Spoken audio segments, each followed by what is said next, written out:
All right, welcome back to The Yard. My name is Darryl Scotti, and today I'm joined with co-host, producer, and creative director Alex Chacon and our special guest, Krystal Baker. We're going to talk a little bit about the industry, some of the opportunities and the challenges that young artists or touring artists are faced with today. It's a changing industry, and I've watched it over the last 5 decades, and I can't think of a more challenging time for young artists to break in and to curate a career and keep it going. So we're going to talk a little bit about that. As a working musician, and also you're a mother and a business owner, you wear a lot of hats.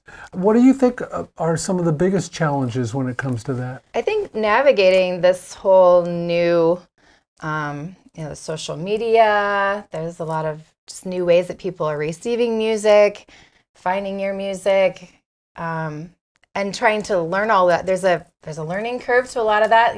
We've been learning video aspects of things, having to figure out how to make our own videos and make content and things like that. So that's been a challenge. Yeah, you used to just get to be a musician and then somebody else did their other jobs. And now you kind of have to do it all. You're like, well, we're producing our own music. We're recording our own music. We're marketing our music. Yeah, you're suddenly you're doing all the jobs yourself and going, okay, I'm learning all these things, right? Which I think is a good thing. Alex and I have talked a lot about challenges and opportunities.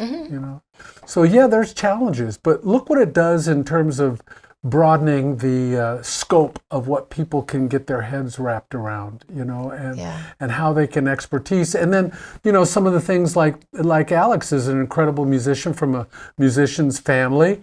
When I met him, I had no idea he had other skills and interests and whatnot, and to see what he's, gone on in terms of building his career. If it were a perfect world, and you either had people at a team, and which I'm sure you have some people.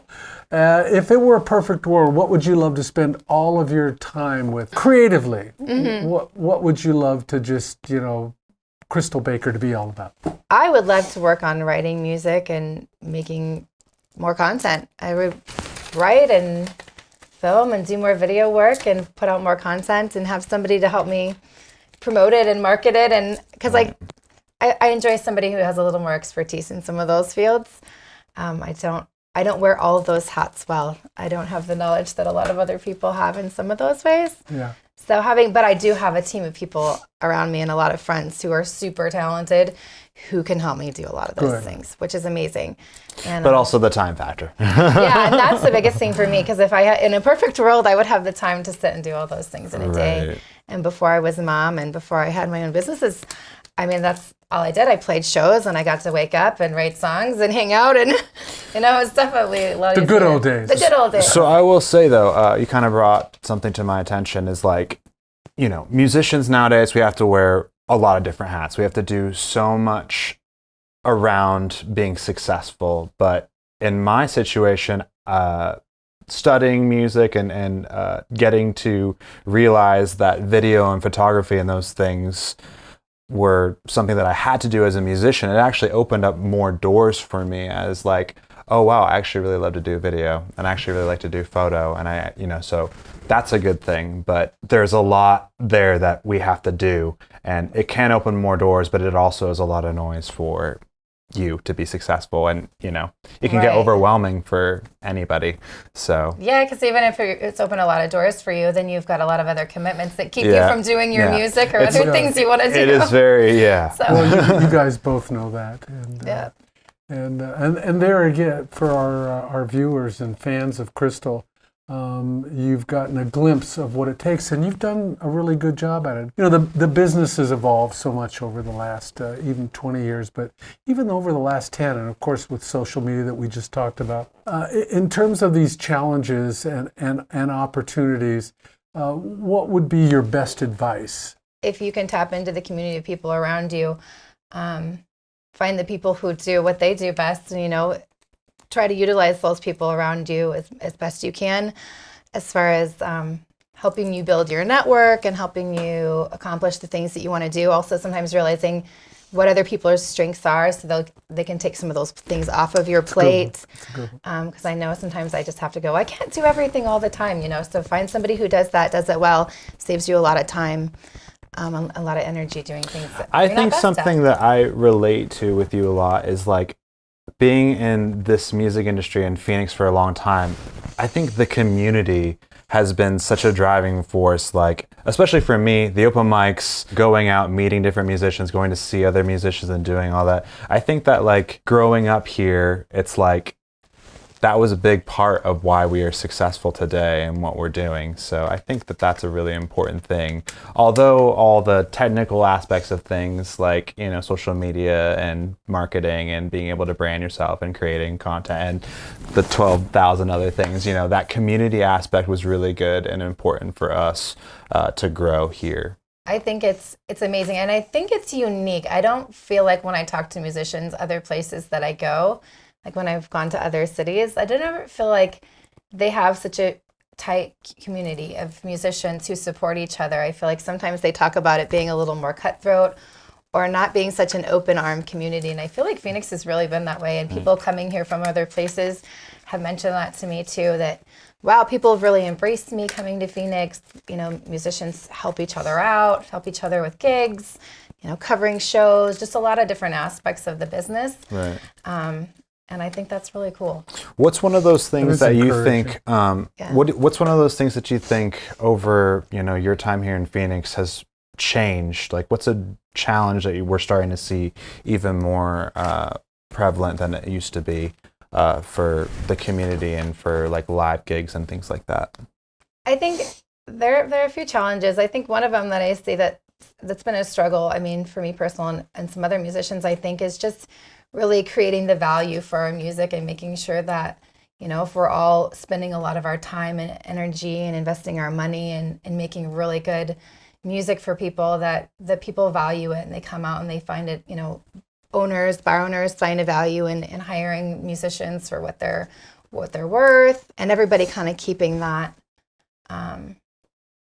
just everybody's working really hard at it and doing all, spending money for having the best gear and doing all the best things, to try to make it, market it, do all the things that make it valuable, that the people find it valuable too. Right. The bar owners and places that are hiring us find it's adding value to their establishment. I feel like there's actually something really interesting to talk about as far as like the value, because sometimes like there's venues that will book music and it's like, is it really adding value to this restaurant to really be having music here? It's a good question to ask them, you know what I mean? And then like, are people actually listening? And like, I actually took kind of a hiatus for a while just because I felt like a lot of the venues that I was playing at, I just wasn't getting that connection. So I kind of took a little bit of a break. Do you have anything to kind of say about that? Or do you feel that even as time is going on that people are a little bit more disconnected than they used to be, like when you go out and play? I think people have that tendency sometimes to disconnect here and there. I felt like when COVID happened, it was an interesting thing because I think it kind of brought back a value to music that I think people didn't realize was so important. It did. And coming back out and getting live music again, people were really like, wow, we have grossly underestimated how important this is. We really missed it. And people who were getting online when we were live streaming because we had no outlet for playing music were coming to us just telling us how valuable it was in their lives when they couldn't leave their homes. So that I think was it was kind of eye-opening. I think for a lot of people really were coming back out to the venues hungry for music again. Yeah. But I think in a world where we have so many things available at our fingertips at any moment, it's really easy for people to kind of just be disconnected from things. It's like you can get on your phone and you can see anything you want from anywhere in the world, and it's really easy for people to lose focus of like what's sitting right in front of them. Right. So and making that connection with those people can be hard. Yeah. In a fast-paced world where consumers' diets are fast and quick, and and even their appetite for music, which is strong. Bono was said that the music can change the world because it can change a life. And that's never going to change since the doctrine of ethos, which was centuries ago, right? So it's still true today, but people's fast-paced need as a consumer for music. And, and I've often thought about, as a songwriter, I've listened to my songs, 200 times, and the majority of the world's never going to hear them once. And then those people that do hear it might listen to it 3 or 4 times. That's it. It's over. And so you got to keep producing and keep, and build and it's hard. How do you navigate all that? My reasons for doing music are a little bit selfish, probably. Good for you. I like that. Because you know what? It's a lot cheaper than therapy. And so I think for me, sometimes when you're thinking about, I always love that connection with somebody else, and sometimes that's what you really hope for. But when you can't find that connection, I think it all falls back to why I'm doing it and what I get out of it. And I think for me, it's just having those moments of like studying my own thoughts while I'm writing songs. Beautiful. Just those moments of thinking about things. Sometimes I'm writing about other people or their perspective from my own, perspective of what someone else is going through. So I guess I go back to those things when I can't make a connection. And I find often when I go back to those things, somebody in the room will connect with you, because those are the things that that's what it's all about, really. It's just about, having that voice and being able to say, hey, these are some things I've noticed, things I've gone through, things I've seen. And usually somebody can find something there. Wow. And if they can't, I usually will. And maybe I even find something in my own song that I didn't see before.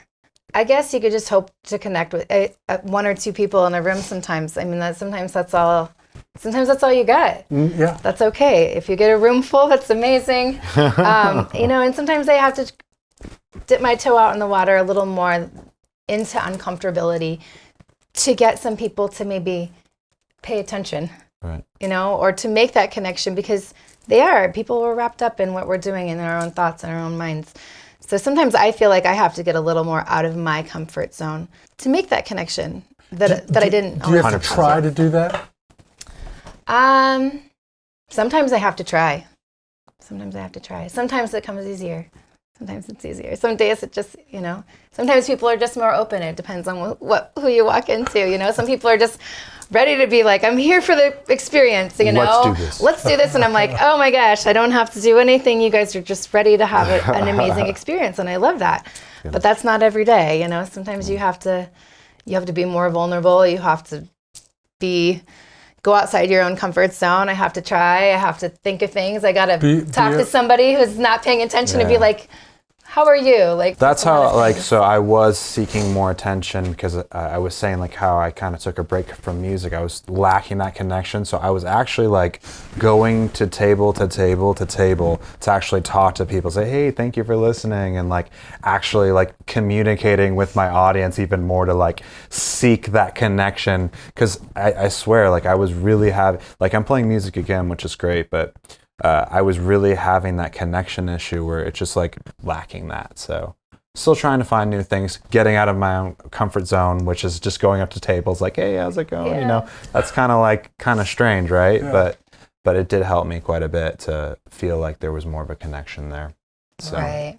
Yeah. Good for you, man. It's easy to internalize that nobody's connecting. You're you start to think all these things. You're what's going on? Am I doing this all wrong? You got to flow with it spontaneously, and and that takes a sensitive person, and who better to do that than an artist? Yeah. Been a great episode, segment of this episode with Krystal Baker. Thank you, Krystal. Thank you so much. It was a great segment. In the next one, we're going to listen to some of her music, so you're not going to want to miss that. Tell us how your fans and our viewers can stay in touch with you. What's the best way? The best way is thewatersmusic.com. There it is. And then anything else on social media, if you look up The Waters Music. Yeah. Facebook, Instagram, all the fun things. That makes The Waters Music. And of course, we're at BigYardNation.com, and all of our socials are at BigYardNation. We're excited. If you like this, subscribe to it. Pass it on to your friends and your fellows, and help us help you guys. And that's what we're here for. So we're listening to you, and we want to let you know that. Again, stick around for our next segment where we're going to listen to some of Krystal's music. So when you're out there getting to wherever it is you're getting to, our hope is that all your dreams come true. Love on your fate, love on your fellow, and we'll see you back here in the yard.